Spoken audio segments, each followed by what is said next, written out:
La véritable adoration est-elle cachée quelque part dans les différentes activités de l'Église? Est-elle dissimulée dans un coin de notre local en attendant que quelqu'un la découvre?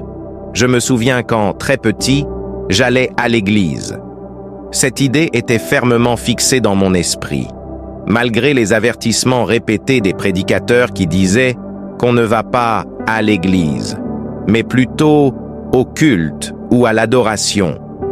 Si donc nous allons en fait pour adorer Dieu, il faut découvrir ce que c'est. A.W. Tozer disait que, très souvent, ce que nous appelons adoration ne l'est pas du tout. Le mot adoration, comme le mot amour, nous est connu. Il est donc difficile de fournir une définition entièrement compréhensible à l'esprit moderne. Car adorer Dieu est une chose désirée par les uns et détestée par les autres. Pour les uns, c'est l'occasion d'une expérience rafraîchissante, satisfaisante, émouvante pour l'âme, mais pour les autres, il s'agit de la manière la plus ennuyeuse possible de passer son temps.